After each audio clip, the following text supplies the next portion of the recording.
วันธรรมสวนาสี่ครั้งวันพระชาวพุทธานุสรณ์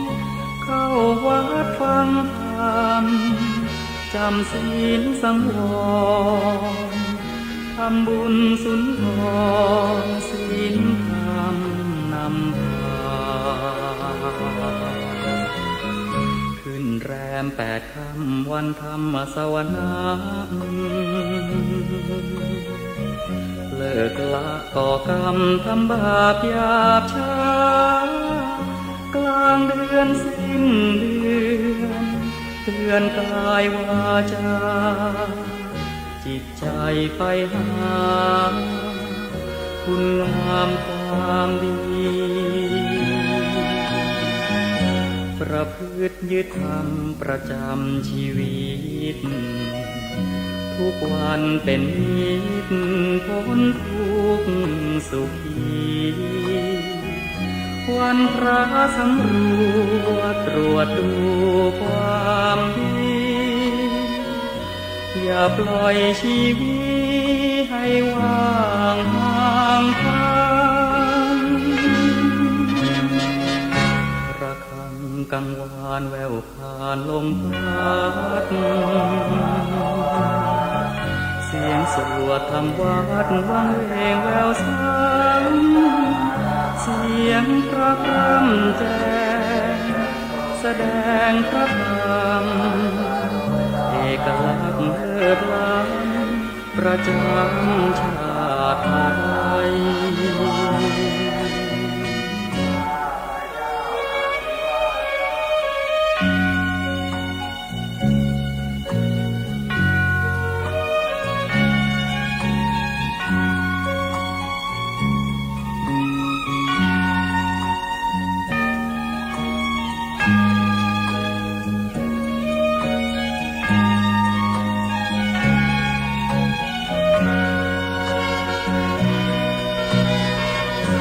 ประพฤติยึดธรรมประจำชีวิ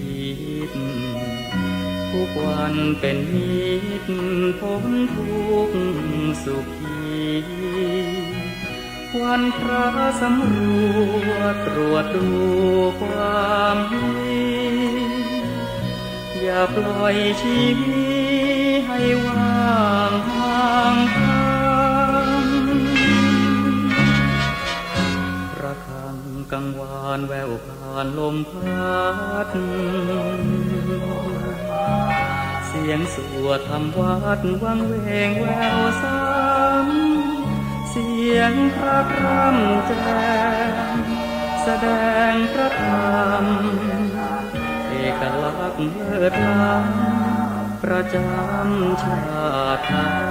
ย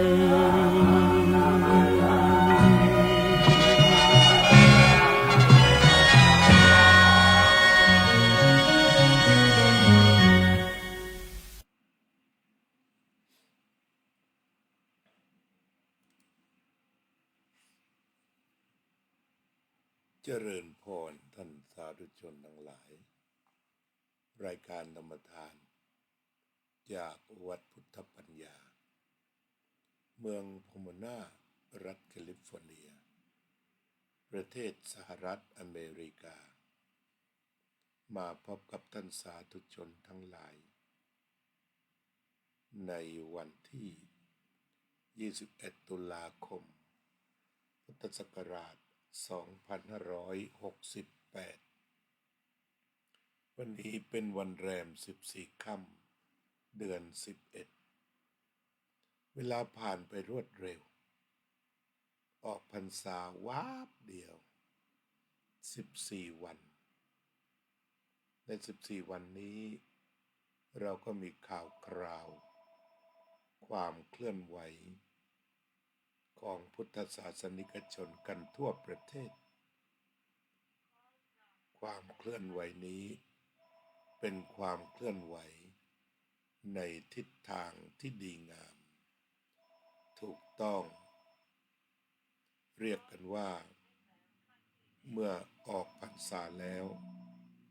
ก็อยู่ในช่วงของกาลทานคืองานทอดกฐิน ที่เรียกกันว่ากาลทานเนื่องมาจากมีพระบรมพุทธานุญาตที่จะให้จัดกฐินหรือถวายผ้าให้ประสงค์ทำกฐินเป็นเวลา1 เดือนหลังจากออกพรรษาแล้วก็จากนี้ไปพรุ่งนี้แรม1 ค่ำยังคงทอดกฐินกันต่อไปแรมขึ้นขอไปขึ้น1 ค่ำเดือน12ไปถึงขึ้น15 ค่ำเดือน12ก็คือวันเพ็ญเดือน12เป็นอันว่าฤดูกาลทอดกฐินก็จบด้วยเหตุนี้เราเรียกทานหลายชื่อเรียกว่าอามิสทานธรรมทานอภัยทานสังฆทานปาติปุกลิกทานแล้วก็กาลทานอันนี้เนื่องจากทานได้เป็นรากฐานทางสังคมของชาวพุทธมาแต่โบราณชาวพุทธจะมีความคุ้นเคยกับเรื่องของการให้ทานเป็นอย่างดีที่เรามาดูทานที่เป็นไปเพื่อการทำบุญ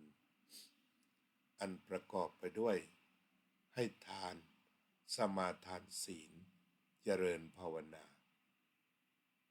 เอาบุญง่ายๆที่อยู่ในชีวิตจิตใจท่านสาธุชนซะก่อนนอกจากนั้นก็ยังมีการรวบรวมบุญ10กล่าวคือจากนี้3 ข้อแล้วก็จะเป็นการ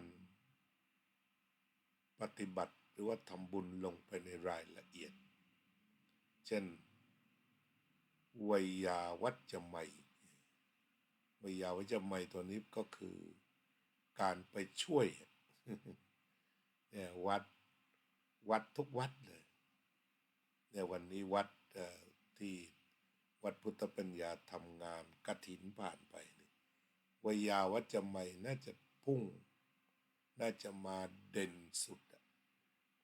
เพราะว่าเราทำอยู่ถึง2 วันเตรียมงานวันหนึ่งเก็บงานวันหนึ่งเรียกว่าเวลาที่เราทำวัยยาวัจจะไมยนั้น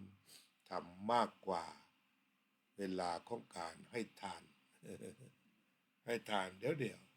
มีการทำบุญตักบาตรถวายสังฆทานแต่วัยยาวัจจะไปใช้เวลามากใช้กำลังมากเสียสละมากก็เป็นส่วนหนึ่งของบุญเราไม่มองข้ามแต่น่าจะอยู่ในกลุ่มทานนี่แหละเสียสละมาก็น่าจะอยู่ในกลุ่มทานเสียสละกำลังก็คือมีกำลังกายยกโต๊ะตั้งโต๊ะยกเก้าอี้เสียสละกำลังทักษะหรือความเชี่ยวชาญเช่นการจัดดอกไม้การประดับตกแต่งสถานที่สิ่งเหล่านี้ก็ต้องขึ้นอยู่กับว่า เป็นความเสียสละทั้งหมดอันนี้ก็คือเรื่องของสิ่งที่พวกเราทั้งหลายได้ประสบการณ์วัยยาวัจจะไมยความผลขวายช่วยเหลือใดๆที่พึงเกิดขึ้นอันมีรากฐานจากการเสียสละก็เรียกว่าเป็นวัยยาวัจจะไมยอัปปจายนามัยความอ่อนน้อมถ่อมตนอัปปจายนามัยความอ่อนน้อมถ่อมตนความอ่อนโยนถ้าท่านได้ฟังพรที่พระให้นะพระบอกว่าจะให้พรถ้าว่าพระจะให้สั้นสุดเวลาที่บิณฑบาตต่างๆท่านจะให้บทว่าอภิวาทนะสีลิสะนิจจังวุธาปจายิโนจัตตารโอธรรมาวัฏฏันติอายุวันโนสุขังพลังอายุวันนะสุขะพละ จะเจริญแก่ผู้มีปกติอ่อนน้อมถ่อมตนอภิวาทนะสีลิสะนิจจังวุตาปจายิโนจัตตารโอธรรมาวัฏฏันติอายุวันโนสุขังพลัง อายุวันนะสุขะพละจะเจริญอายุจะยืนแล้วก็มีวันนะผ่องใสสบายใจมีความสุขกายสุขใจมีพละมีกำลังกายกำลังใจจะเกิดขึ้นก็แก่ผู้มีปกติอ่อนน้อมถ่อมตนคือไม่ได้นานๆมีทีเป็นบุญก็มาเป็นอีกข้อหนึ่งนะถ้าบวกกับบุญเคลียวัตถุ3ก็กลายเป็น6ข้อห้าต่อไปอีก2ข้อ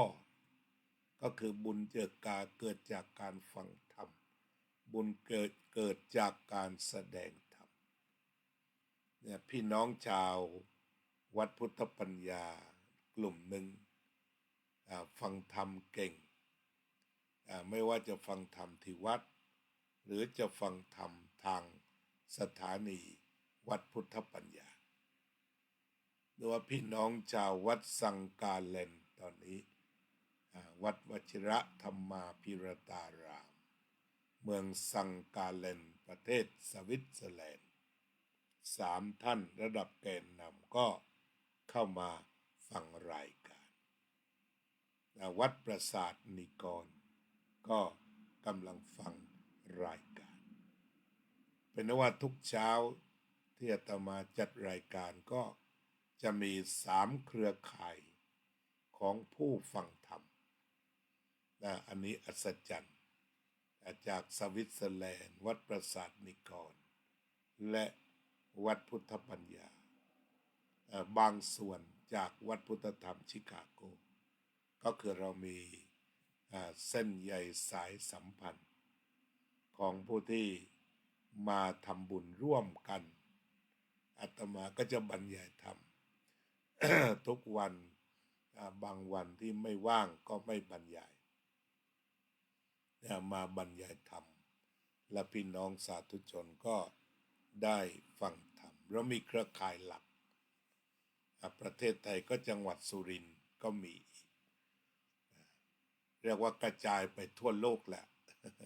ทีนี้บางครั้งบางคราวที่อื่นก็มี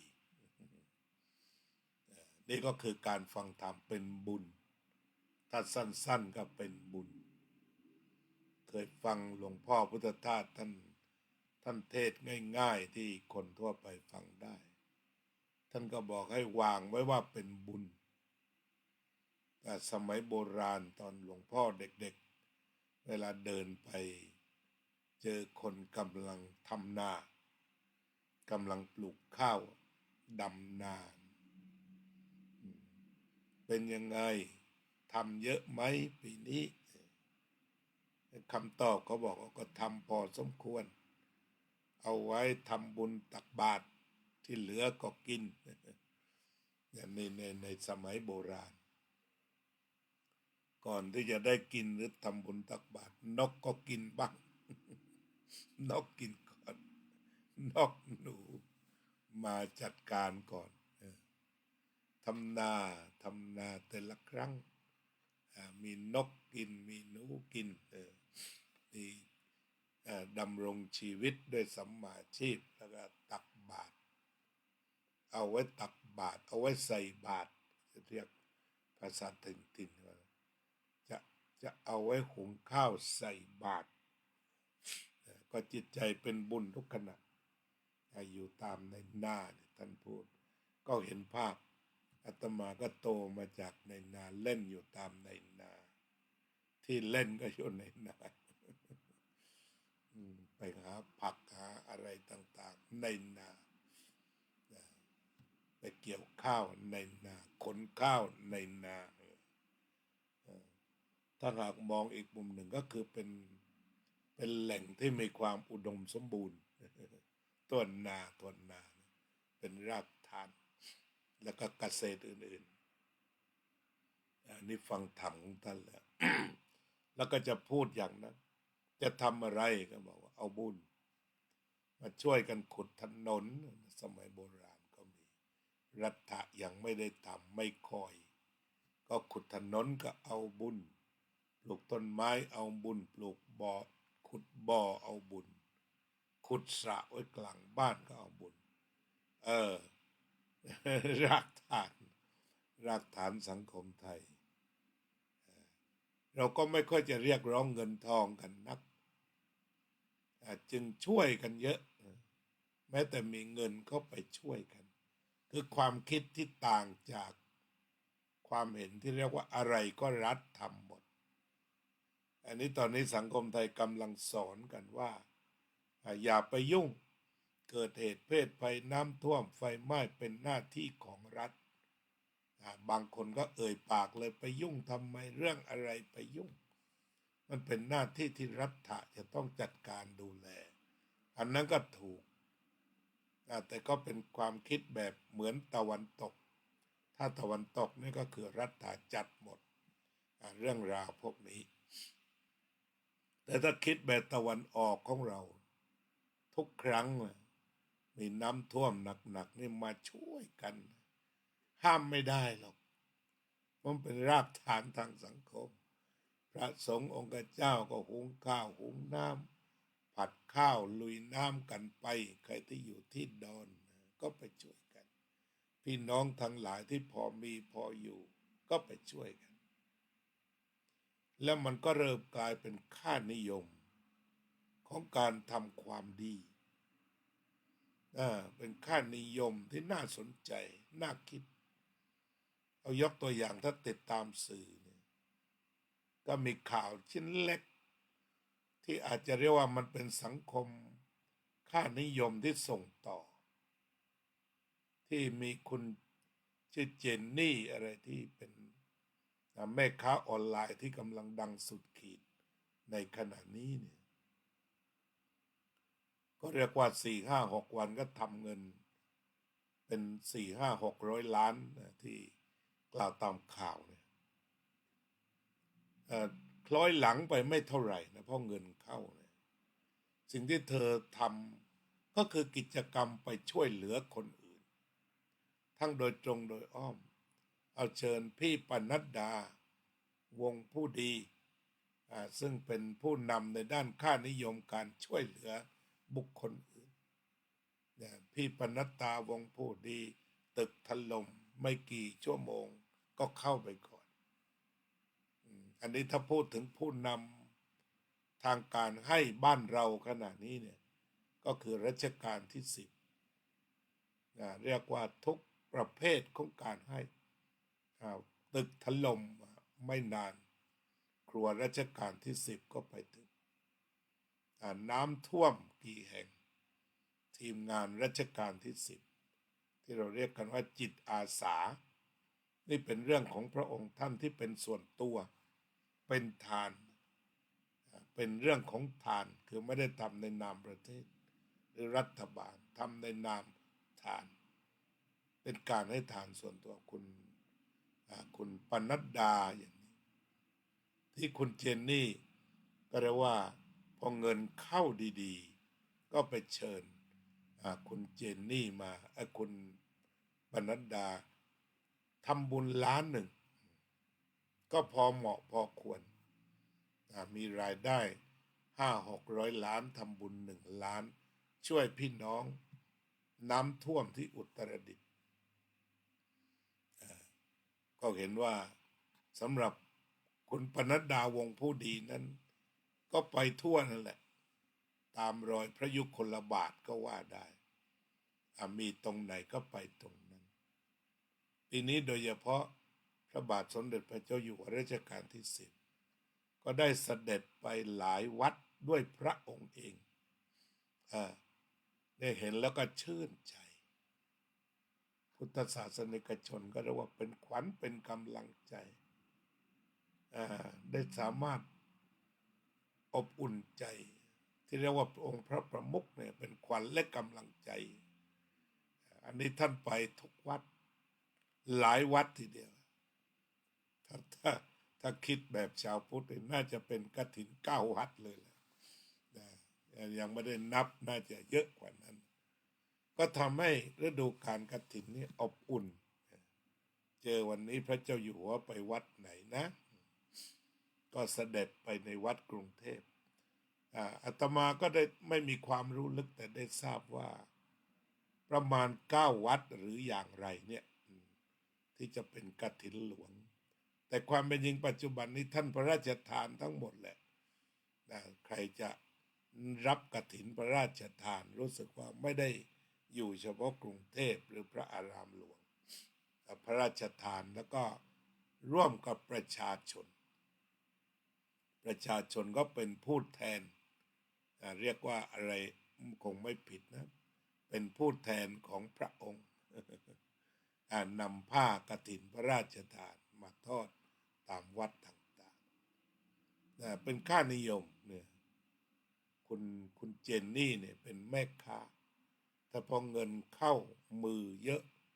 คิดถึงทานนี่มันไม่เห็นแก่ตัวนะแล้วได้ข่าวเห็นแกว่าของแกเองว่ารู้สึกจะซื้อรถพยาบาลให้โรงพยาบาลไปอีกหลายคันรู้สึกอย่างนั้นอันนั้นเรียกว่าเป็นการพอมีเงินมีทองเงินเข้ามือก็คิดถึงคนอื่นอันนี้ก็ถือว่ามัน กำลังเป็นค่านิยมคุณเจนนี่ถือว่าเป็นเด็กรุ่นใหม่เลยล่ะเด็กๆเลยล่ะเป็นคนรุ่นใหม่เป็นค่านิยมเป็นความรู้สึกมันเกิดจากจิตสำนึกที่ส่งต่อจากผู้หลักผู้ใหญ่ที่ทำงานอยู่ทุกวันนี้ไม่ว่าจะเป็นคุณบินบรรลือฤทธิ์หรือคุณปนัดดาที่เขาเดินมาแล้วหนูก็กำลังเติบโตแล้วก็มีโอกาสก็เริ่มที่จะทำทานแบบไม่เสียดายแล้วก็ทำถูกนึกถึงบุคคลที่ยากลำบากแท้ๆแล้วก็ทำให้ตรงทำให้ถูกนอกจากนี้ทำโดยอ้อมรู้สึกว่าก็ให้น้องลิลลี่ออกไปดูแลชาวบ้านที่ขายของตามแผงไปเหมาไปเหมือนแจกเงินเช่นถามว่าผักนี้เท่าไหร่ผลไม้นี้รวมแล้วเท่าไหร่เจ้าของแผงว่า300ก็ให้ไป1,000บอกว่าพี่เจนนี่ฝากมาอันนี้ก็เข้าไปทำเรื่องเศรษฐกิจเข้าไปทำเรียกว่าเป็นการให้ทานโดยอ้อมคือช่วยซื้อของด้วยแต่ว่าเป็นการไปช่วยกันวางรากฐานทางเศรษฐกิจที่การซื้อของโดยอ้อมตรงนี้ก็เป็นค่านิยมอีกอย่างหนึ่งถ้าช่วยกันทำก็จะเป็นเรื่องที่น่าชื่นชมเช่นว่าคนดังๆเช่นท่านนายกรัฐมนตรีอนุทินชาญวีรกุลท่านไปไหนท่านก็จะถามแล้วท่านก็จะเหมาอาตมาก็เป็นห่วงไม่รู้กกต.จะจับผิดเอาหรือเปล่านะห่วงอยู่เหมือนกันแต่ว่าควรจะผ่อนปรนไปเจอกาแฟเย็นไปเจอโอเลี้ยงรถเข็นชาวบ้านก็ซื้อซะเลยท่านนายกก็ไปเจอซาเล้งขายผลไม้ก็ซื้อ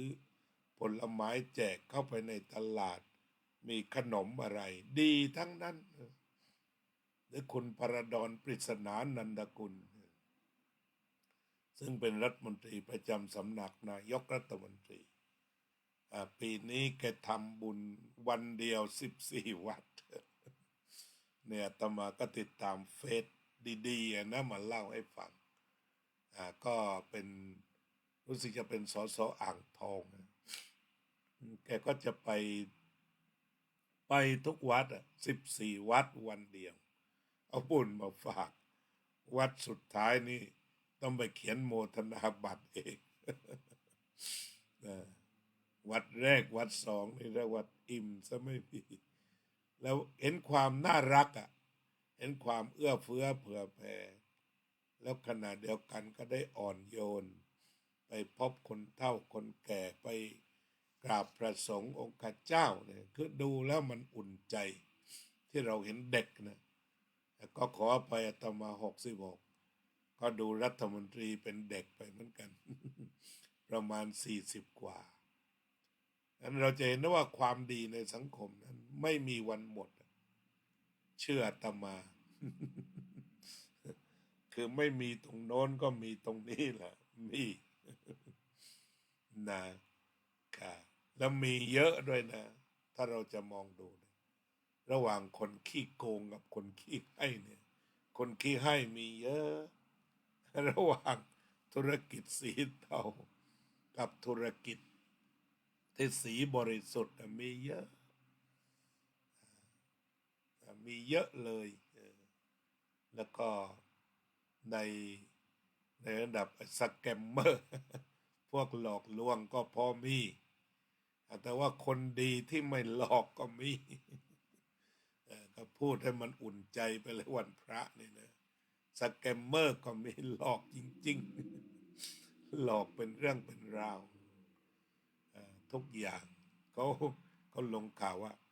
เดี๋ยวท่านเขาเรียกชื่ออะไรนะนึกไปโอ้ตำรวจใหญ่สุด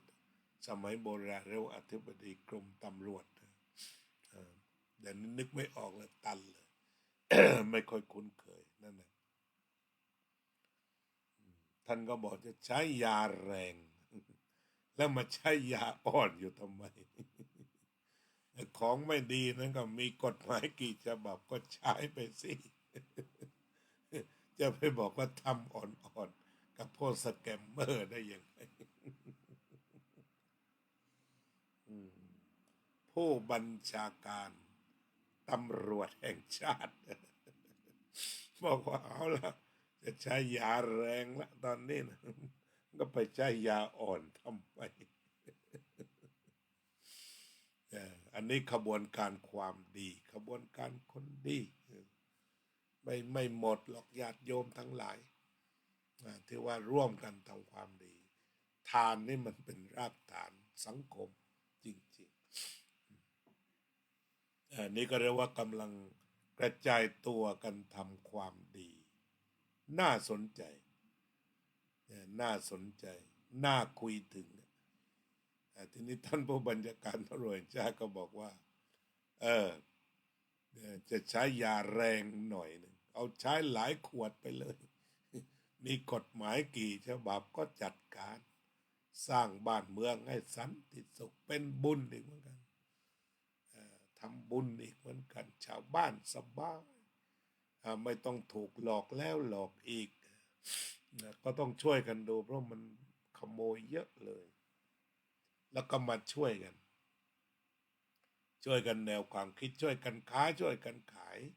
ช่วยกันทำมาหากินก็อย่างเหมือนปรากฏการณ์คุณเจนนี่มันก็เป็นเรื่องทำมาหากินก็ช่วยกันคิดช่วยกันท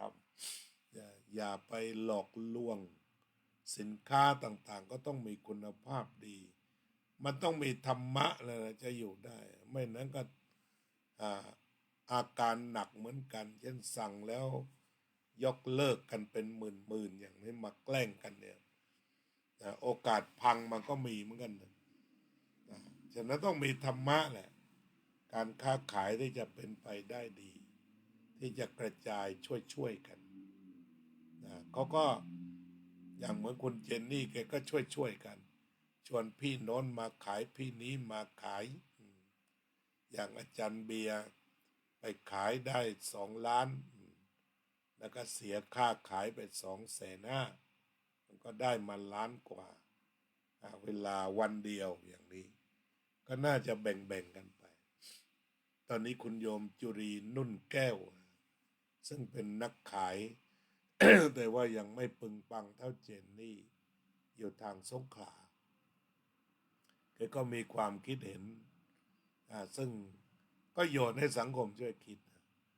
แล้วก็ลองดูเอาสินค้า SME ดีไหมที่ว่าไม่ต้องฮือจนขายไม่ออกแต่ว่าอยู่ในสภาวะที่มันขายได้ ของดีพื้นบ้านจะเป็นทุเรียนกวนเงาะกวนมังคุดกวน อันนี้พูดในสมัยที่มันขายยากนะสมัยที่มังคุด7 บาทนี่แหละก็ทำมังคุดกวนแหละถ้าขายได้ก็เป็นเรื่องที่ดี อย่างคุณจุรีก็ขายไตปลาแห้งอยู่เนี่ยก็มีหลายเจ้าที่ขายไตปลาแห้งขายกะปิอันนี้มันก็เป็นรากฐานของสังคมแท้นะแต่ว่าขายปลาร้าระดับอินเตอร์มีหลายเจ้าน้ำปลาร้าระดับอินเตอร์นี่มีหลายเจ้าทางLAเราเนี่ยยิ้มเลยเนี่ยมีน้ำปลาร้าดีๆบริโภคกันมีไตปลาแห้งมีอะไร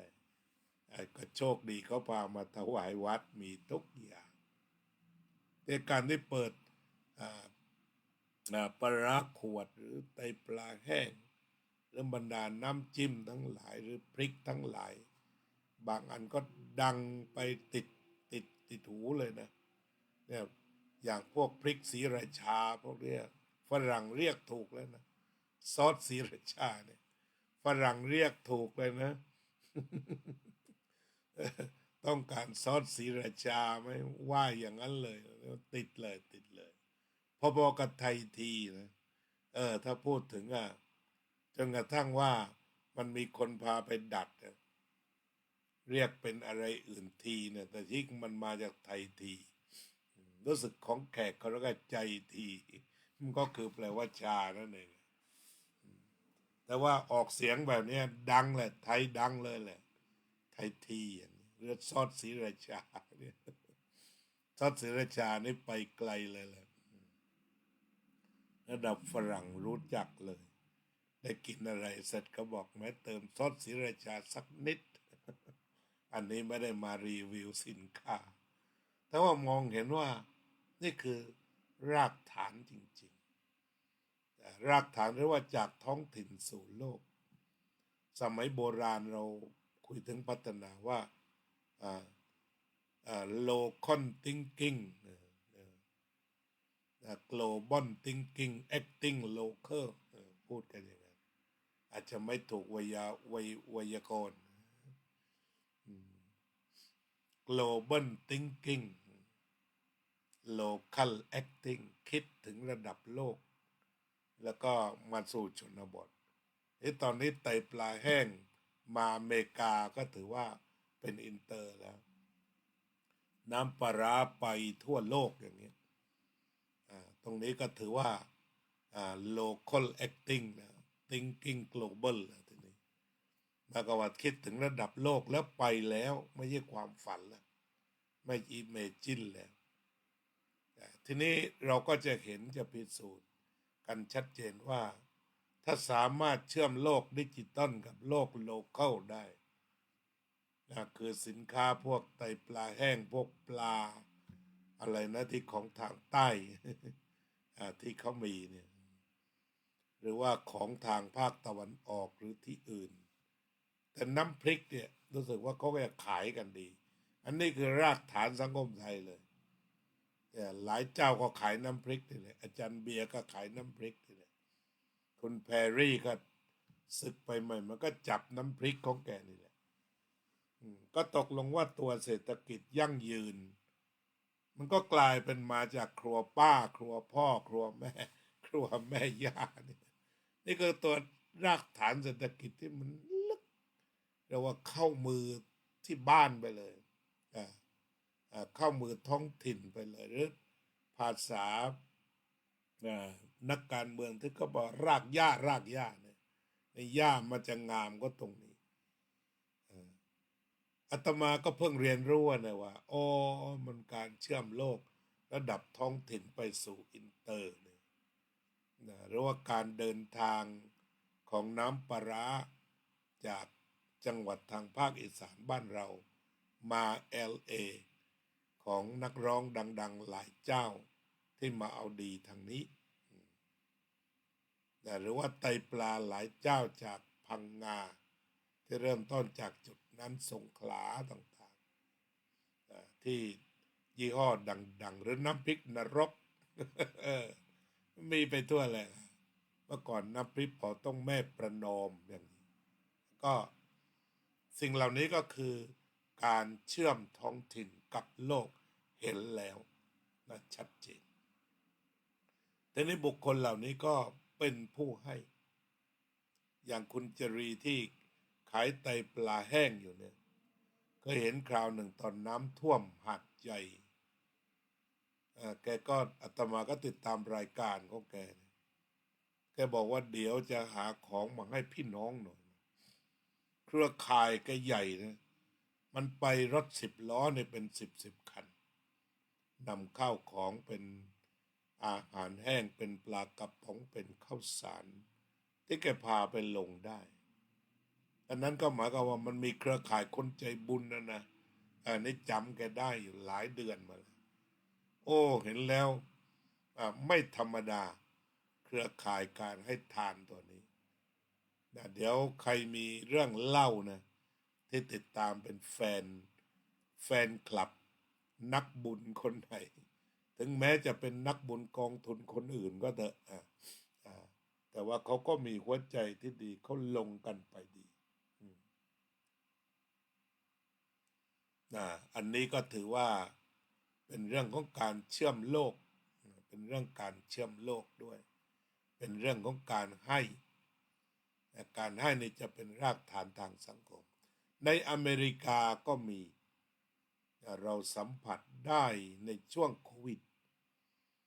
มันก็มีการรวมกลุ่มของผู้มีเงินทำอาหารวันละ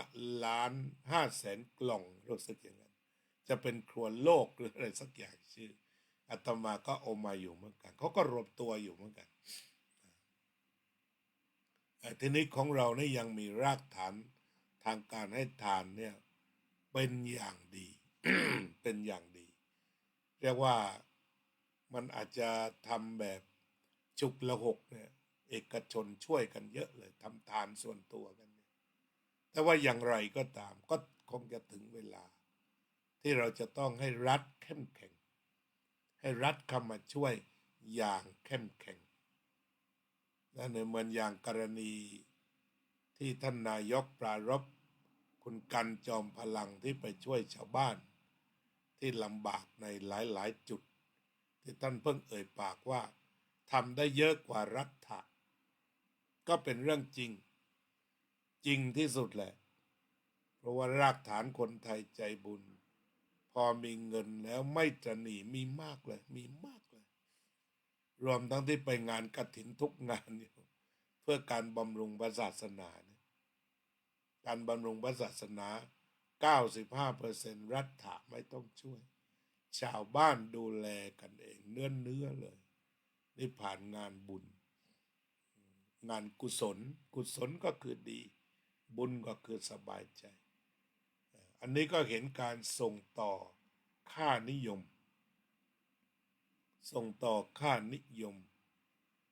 ตอนนี้ก็มีหลายรายการจำชื่อไม่ได้เป็นคนหนุ่มออกไปทำให้ทานแบบยั่งยืนก็มีกล่าวคือจะไปสืบเสาะดูคนจนสุดแต่ขยันแต่ว่าไม่ผ่านสักทีชีวิตขาดทุนแล้วขาดทุนอีกเขาก็เลยไปให้ความรู้ว่าอยากทำอะไรคือไม่ได้ไปกำหนด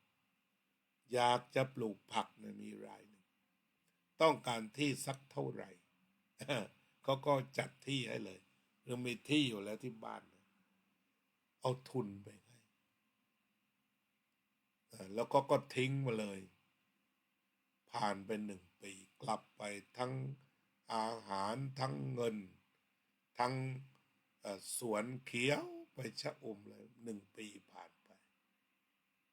อันนี้ก็เป็นการให้ทานอีกประเภทหนึ่งก็ให้กันไปหลายๆอย่างหรือว่ากลุ่มท่านหมอเขียวก็เป็น เป็นพรรคการเมืองไปแล้วตอนนี้ชื่อพรรคสัมมาธิปไตยแปลว่าใช้ความถูกต้องเป็นหลักหรือใช้ความถูกต้องเป็นใหญ่เรียกกันว่าธรรมาธิปไตยพรรคของแกก็บอกว่าเลือกก็ได้ ไม่เลือกก็ได้เนี่ยอาตมาเอามาคุยก็คงจะไม่ดูว่าไม่เป็นกลางทางการเมืองแต่อาตมาก็เจาะในส่วนที่มันดีอ่ะคือแกบอกว่าแกได้รับเลือกตั้งก็ทำไม่ได้รับเลือกตั้งก็ทำเพราะฉะนั้นมันก็ไม่ได้คิดถึงเชิงอำนาจแต่ว่าเป็นเรื่องของเกษตรครบวงจร และเป็นเกษตรอินทรีย์ที่บริสุทธิ์ผุดผ่องพร้อมทั้งการสร้างผลผลิตสร้างจิตสำนึกของความขยันของการบริโภคอย่างพอเพียงอาจจะพูดได้ว่าเศรษฐกิจพอเพียงของพระบาทสมเด็จพระเจ้าอยู่หัวล้นเกล้ารัชกาลที่ 9หรือเสด็จพ่อร9เนี่ยนาทีนี้นอกจากโคกหนองนาหมอเขียวและคณะตอบโจทย์ได้ดีที่สุดถ้าพูดกันเป็นรูปธรรมเอาตอนนี้ก็เรียกว่าพรรคสัมมาธิปไตยชัดเจนที่สุดเพราะว่าหัวหน้าพรรคลงทำผักเองลงดำนาเองเก็บเกี่ยวเองตอนนี้ออกมาสาธิตการกินอาหารเองเพื่อสุขภาพพรรคของแกนี่ไม่เครียดเลือกก็ได้ไม่เลือกก็ได้ก็น่าสนใจอยู่นะอันนี้มันเห็นด้วยเหมือนกับหาเสียงเลยช่วยให้แกได้สักเสียงก็ได้ลองดูถ้าชอบนะถ้าชอบก็เป็นตัวเลือกอีกตัวหนึ่งที่เป็นพรรคที่มาแปลกซื้อเสียงเนี่ยไม่มีแน่นอน ใครต้องการพรรคที่ไม่ซื้อเสียงเพราะแกวางใจว่าได้ถ้าได้ก็ทำงานในสภาถ้าไม่ได้ก็ทำอยู่บ้านทำอยู่เป็นกลุ่มทำให้สังคมทำมานานเป็นที่ประจักษ์อันนี้ก็เอาคนเด่นเป็นผู้ให้นะถ้าแบบนี้เป็นผู้ให้แบบยั่งยืนใครที่ลำบากยากเข็ญก็เข้าไปหาท่านหัวหน้าพรรคสัมมาธิปไตยได้ในช่วงที่โควิดระบาดมีปัญหาด้านอาหารการบริโภคคนตกงานแกเปิดประตูเลยเข้ามาเลย มาช่วยกันทำมาหากินปลูกผักปลอดสารพิษแล้วกินด้วยกันแกก็น่าคิดเหมือนกันนะระบบเศรษฐกิจแบบนี้ก็ควรมีที่เราเรียกว่า SME นั่นแหละก็คือมาก็มาทำรากไทยให้มันเข้มแข็งเลยมาทำรากแบบไทยๆให้มันเข้มแข็งมันก็อยู่ตรงที่มีที่ดินทำกินมีความขยันหมั่นเพียรมีจิตสำนึกของการอดออมด้วยถ้าพรรคสัมมาธิปไตยนี้เขาไปเต็มที่เพราะมันไม่ได้เป็นทุนนิยมเสรีที่เน้นการแข่งขันกันเอาเป็นเอาตายแต่มันเป็นการทำงานกันอย่างเอื้อเฟื้อแล้วก็รวมกลุ่มกันนี่เรียกว่ามันก็เป็นสองปรากฏการณ์แต่ปรากฏการณ์เจนนี่ก็ไปสุดในระบบทุนนิยมแต่ว่าไปแบบเต็มที่แล้วแบบคนสมัยใหม่เทคโนโลยีสมัยใหม่แล้วก็อย่าลืมรากเดิมอย่างพรรคสัมมาธิปไตยของคุณหมอเขียวเรียกว่าติดดินอยู่กับดินหาอยู่หากินไม่สนใจด้านการเงินนำสกุลในเครือข่ายเขาว่ากล้าจนแต่ไม่ใช่งอมืองอเท้านะกล้าจนของหมอเขียวเนี่ยแต่เป็นการกล้าจนกล้าทำกล้ากินกล้าบริโภคกล้าเรียบง่ายแต่รู้สึกว่าเวลาที่เขาตั้งนามสกุลเนี่ยเขาจะภูมิใจเป็นค่านิยมอย่างหนึ่งของกลุ่มหมอเขียวเนี่ยหมอเขียวใจเพชรกล้าจนเนี่ยธรรมาจำได้เลยชอบรู้สึกหมอเขียวแกจะพูดถึงอานิสงส์ความจนไว้ถึง30กว่าอย่างเคยอ่านแล้วดีมากเลยแต่ที่พูดเนี่ยเขาพูดเป็นนักปฏิบัติธรรมนะไม่ได้อยู่นิ่งเนี่ยตื่นกันตั้งแต่ตี 2 ตี 3มาศึกษาธรรมะกันเสียก่อนหลังจากนั้นก็ใช้เวลาทั้งวันในการสร้างสรรค์ เขาก็มีสินค้าเขาอยู่นะบรรดาของแห้งทั้งหลาย10 บาท10 บาท10 บาทเขาก็เขาเชื่อมโลกอยู่เหมือนกันนะไม่ได้ล้าสมัยแต่ว่า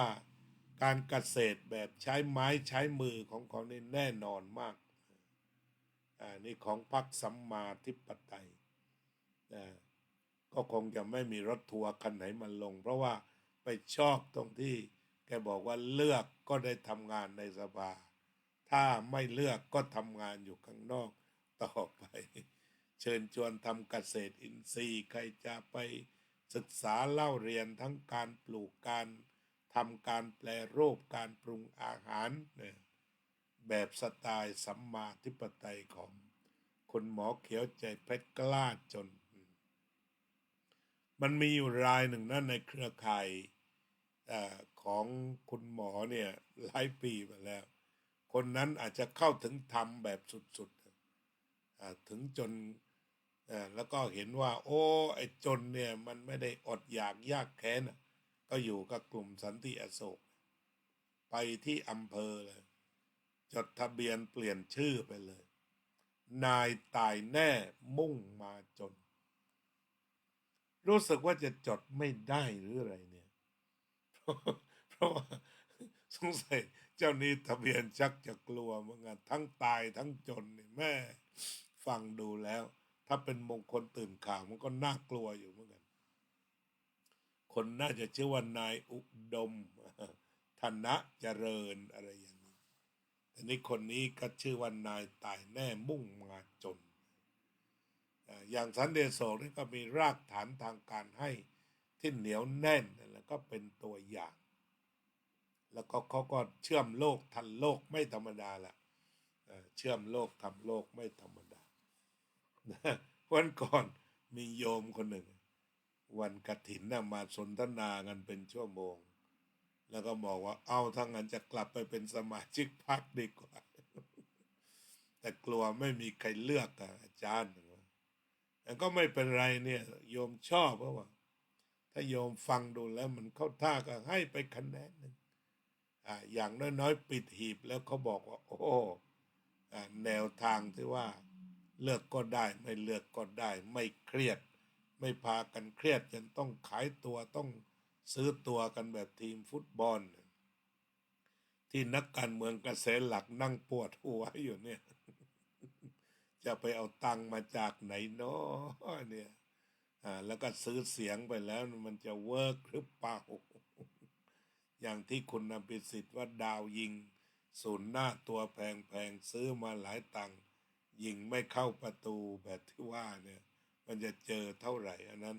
พอคิดถึงความโลภเนี่ยมันปวดหัวตึ๊บแต่ถ้าคิดให้โล่งๆแบบพรรคสัมมาธิปไตยของหมอเขียวเนี่ยสบายไม่ว่าจะมีอำนาจหรือไม่มีอำนาจก็รับประทานกันนี่อาตมาก็ทำให้คิดถึงสมัยลุงจำลองฝาเข่งกันมานะมันก็ไม่แน่เหมือนกันนะเรื่องนี้เมื่อคนรู้คนเข้าใจคนเข้าถึงบุคลากรก็ดีก็อยู่ให้ดูแหละทำให้ดูอยู่ให้เห็นเย็นให้สัมผัสจะเป็นนักต่อสู้ในมุมใดตรงนั้นก็อยู่ในวิจารณญาณก็เรียกว่าแกก็มีจุดยืนทางการเมืองของแกฝ่ายไม่ชอบก็ไม่ชอบแต่ถ้าฝ่ายกลางๆก็ลองไปคิดดูถึงแนวนโยบายแบบนี้ถ้ามันได้ขยายตัวมันหมายถึงว่ามันเกิดคนกล้าจนแต่ว่าขยันอดทนตามหลักหนึ่งอุทานสัมปทาเรียกว่าขยัน2อารักขสัมปทาเก็บทรัพย์ดี3กัลยาณมิตรามีมิตรที่ดี4สมชีวิตามีชีวีพอมาอุอากาสะเนี่ยมันก็ทำให้การนำธรรมะ ฉะนั้นถ้าเราฟังพรรคของแกพรรคสัมมาธิปไตย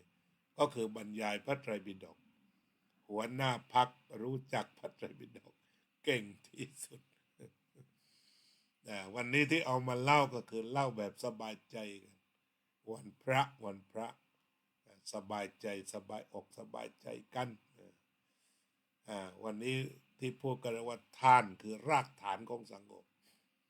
ก็มองดูไปแล้วทั้งคนเก่าคนแก่หรือว่าผู้นำของเราเช่นพระบาทสมเด็จพระเจ้าอยู่หัวรัชกาลที่10ผู้นำบุญของแผ่นดินอาตมาได้ข้อมูลและเห็นแบบนั้นจริงๆเป็นผู้นำบุญของแผ่นดินสร้างตึกสร้างวิทยาลัยสงฆ์ที่นครปฐมเนี่ยคือท่านอุปถัมภ์รายใหญ่ตั้งแต่บริจาคสร้างตึกเป็นร้อยล้านบริจาคถวายค่าไฟที่วัดโมลีโลกยารามซึ่งปีนี้ท่านเสด็จกันทั้งสองพระองค์ก็เป็นที่ปราบปลื้มของประสบนิกรเหมือนกับว่าไปดูวัดที่ท่านอุปถัมภ์ซึ่งเน้นไปในด้านการศึกษาที่มีความเจริญจริงๆถ้าพูดแบบเหมือนโลกนะมันคุ้มทุนที่ลงไป เพราะว่าพระเนนแต่ละปีสอบปรริญญาธรรมได้อันดับ1-2ของประเทศได้เยอะทีเดียวแล้วก็ไปเห็นแล้วชื่นใจเนี่ยอาตมาก็ชอบทำบุญไปไม่มีเหตุผลอะไรมากพระเยอะดี พระเนนเยอะดีมี เมื่อก่อนมี6,000ก็ถวายอาหารเช้า1 มื้อตอนนี้ก็รู้สึกว่าคิดกันใหม่ว่า7,000 กว่าบาทถวายพระเนนประมาณ700 รูปก็ตกรูปละ10 บาทใช่ไหมงั้นอัศจรรย์เหมือนกันแหละ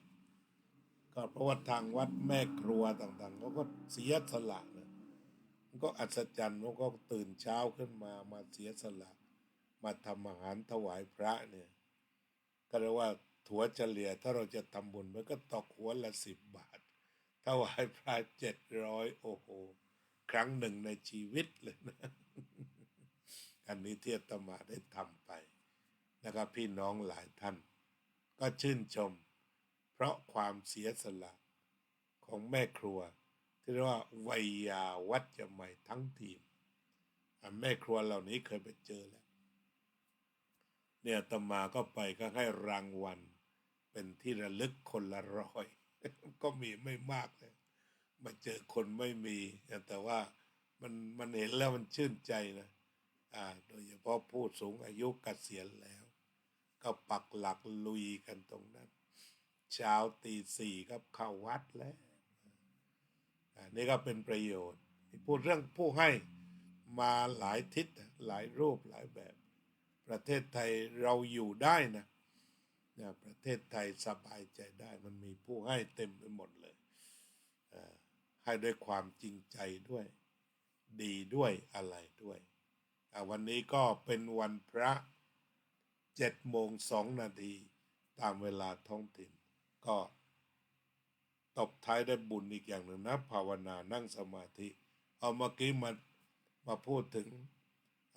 รายการบุญเกิดจากการฟังธรรมบุญเกิดจากการแสดงธรรมจะไม่ไปกี่ข้อแล้วให้ทานรักษาศีลเจริญภาวนาใช่ไหม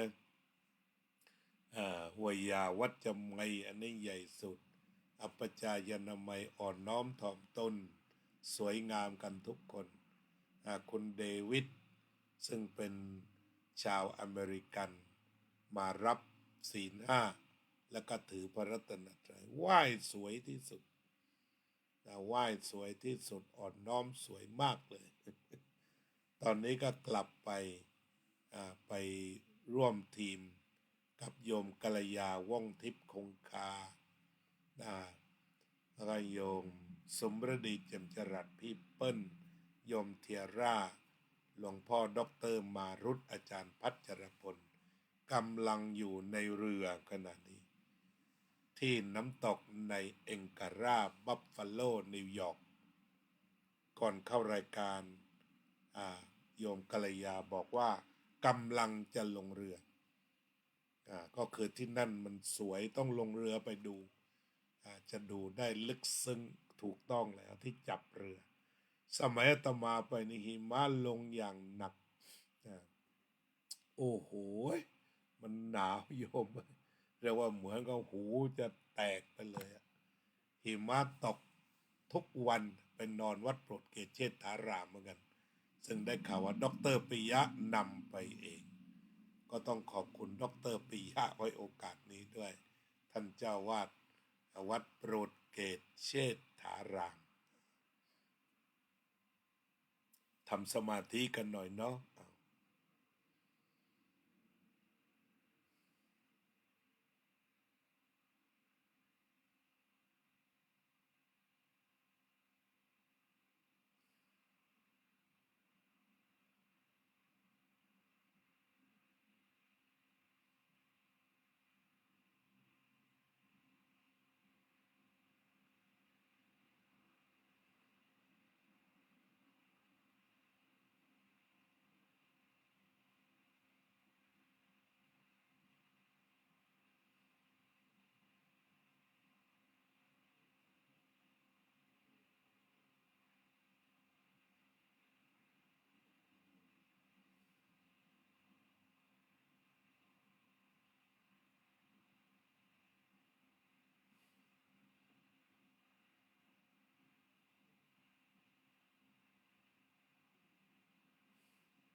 สัพเพ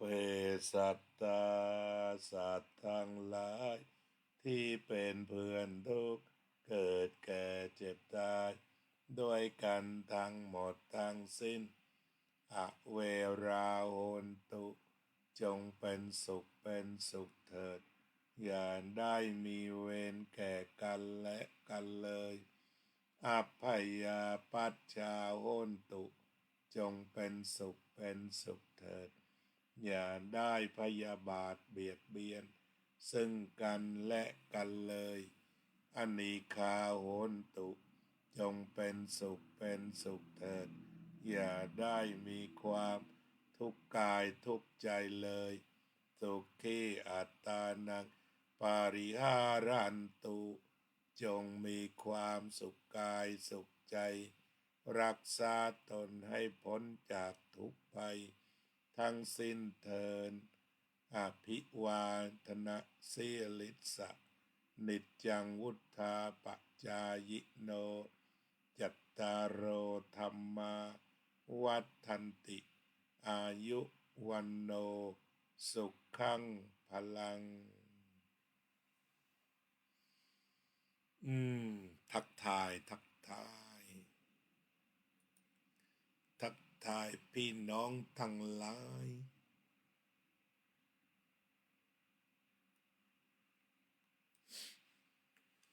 โยมบัวผันปีนี้พระอาจารย์ก็ทำบุญให้โยมบัวผันด้วยนะทำบุญกฐินให้ เรียบร้อยแล้วทุกงานกุศลทำบุญให้เรียบร้อยสาธุเสียต่อไปโยมสุพนิกาฉายาลักษณ์วันนี้มาเลี้ยงเช้ารออยู่ข้างล่างแล้วโยมจิรสาอลันภาคชาวสวิตเซอร์แลนด์โยมบุญรัตนสงขลาเจริญพรโยมจิตทะลุธรรมโอ้โหชอบชื่อนี้จิตทะลุธรรมก็สบายไปแล้วต่อไปก็โยมอุบลชาวสวิตเซอร์แลนด์ของพวกเราวัดสังการเล่นมาแล้วโยมศิวิไลดอกไม้เพียบเลยGood morning เดฟสวัสดีครับคุณเดฟพูดไทยได้ชัด You can speak Thai very well พระอาจารย์พระมหาอาจารย์จัญญา Safely at home monks at วัดโปรดเกศเชษฐาราม We will visit many places in the next 4 days สวัสดีครับพระอาจารย์มหาจัญญา กลับถึงบ้านด้วยความปลอดภัยพระจำที่วัดโปรดเกศเชษฐาราม แล้วเราจะออกไปเยี่ยมเยือนที่ต่างๆอีก4 วันข้างหน้า Thank you very much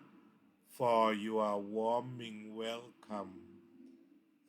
on the cool day 10 degrees Celsius I heard from อาจารย์ดร.มารุต I hope you be well at home โยมประพันธ์วงศ์พาณิชย์โยมจิรารัตน์เขียนไว้ว่าสมัยก่อนไม่ได้จดสิทธิบัตรซอสศรีราชาอเมริกาเจ้าของเป็นคนเวียดนามเป็นผู้ริเริ่มในอเมริกาจนคนติดทั่วอเมริกาก็ต้องขอบคุณที่ช่วยกันนำตราไทยไปขอบคุณที่ให้ข้อมูลลึกนี่ช่วยกันจัดรายการ โยมวริวิทย์จิตจาตุรันเจริญพรญาติโยมของเราโยมทัดพิชาแสงสวัสดิ์โยมอุบลเพิ่มข้อมูลที่สวิตวัดศรีนครินทรวรารามก็เป็นกฐินพระราชทานค่ะโดยผ้ากฐินพระราชทานให้เอกอัครราชทูตณกรุงเบิร์นน้อมนำไปถวายพระภิกษุที่จำพรรษาที่วัดศรีค่ะเปอร์เฟกต์ รายงานข่าวสุดยอดนายโยมอุบลจากวัดสังกาเลนของเราคุณโยมรัตตินันท์ชวรโรจน์อันนี้ก็เป็นคนรุ่นใหม่สืบทอดอายุพระศาสนาจากทีมงานวัดประสาทนิกรโยมรัศนาศรีอรุณจากวัดขันเงินนี่มีเครือข่ายไปทั่วเลยโยมอุบลบอกว่าขอบคุณค่ะไม่ได้ตามฝ่าวก็ได้ฟังข่าวพระอาจารย์ได้ความรู้เพิ่มอาจารย์หมอเขียวเล่นพรรคการเมืองแล้วไม่เล่นนะเอาจริงนะอาจารย์หมอเขียวเอาจริงชื่อพรรคสัมมาธิปไตยแปลว่ามีความถูกต้องเป็นใหญ่เป็นพรรคอริยมรรคมีองค์8ก็ใครชอบก็ใส่บัตรส่งเข้าไปทำงานในสภาถ้าได้คะแนนมากพอก็ได้เข้าไปเป็นสสในนามของตัวแทนคนรักความถูกต้อง ตามชื่อพรรคไม่ต้องกลัวเลยโยมอุบลสาธุร่วมภาวนาโยมโจ้โยมศิวิไลโยมแคนธนาขอบคุณทุกท่านเรามีถึง10 ตาวันนี้10 คนเมื่อตะกี้โยมกัลยาและคณะน่าจะอยู่ที่แม่น้ำใหญ่นะตรงนั้นภายใต้น้ำตกเนงการาบางจุดไม่ได้ภายใต้น้ำตกนั้นน้ำตกมันก็มาอย่างนั้นจำได้เดี๋ยวค่อยไปทบทวนใหม่นัดกับคุณเดฟไปแล้วเสร็จงานเสร็จการจะนั่งรถไฟจากแวนคูเวอร์ข่าวเขาว่านั่งตั้ง5 วันแต่ก็ต้องลองดูกันกี่วันเดี๋ยวค่อยมาเฉลยใหม่ว่าต้องอยู่ในรถไฟ5 วันนี่จริงแค่ไหนเอาละสำหรับวันนี้ข้อมูลครบถ้วนทุกประการก็สุขสันต์วันพระเนาะสุขสันต์วันพระกันเลยทีเดียวอยากไปได้คำว่าสุขสันต์วันพระทุกท่าน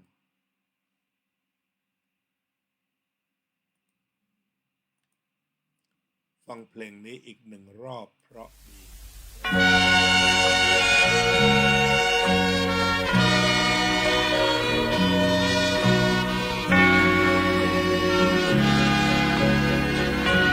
เดือน1พึงจำวันธรรมสวนา4 ครั้งวันพระชาวพุทธานุสรณ์ เข้าวัดฟังธรรมจำศีลสังวรทำบุญสุนทรศีลธรรมนำพาขึ้นแรม8 ค่ำวันธรรมสวนาเลิกละก่อกรรมทำบาปหยาบช้ากลางเดือนสิ้นเดือนเตือนกายวาจาจิตใจไปหาคุณงามความดีประพฤติยึดธรรมประจำชีวิตทุกวันเป็นนิจพ้นทุกข์สุขีวันพระสำรวจตรวจดูความดีอย่าปล่อยชีวิตให้ว่างห่างไกลระฆังกังวานแววผ่านลมพัดเสียงสวดธรรมวัดวังเวงแววซ้ำเสียงพระพร่ำแจ้งแสดงพระธรรมเอกลักษณ์เลิศล้ำประจำชาติไทย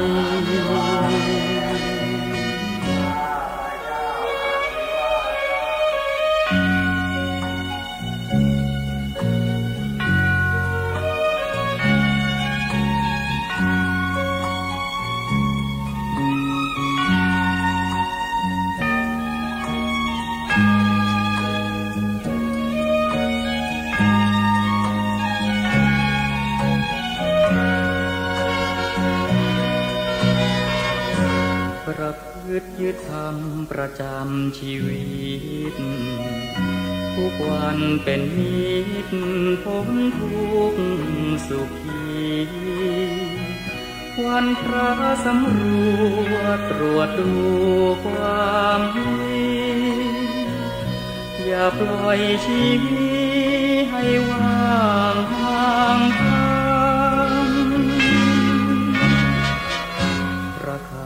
กังวานแววผ่านลมพัด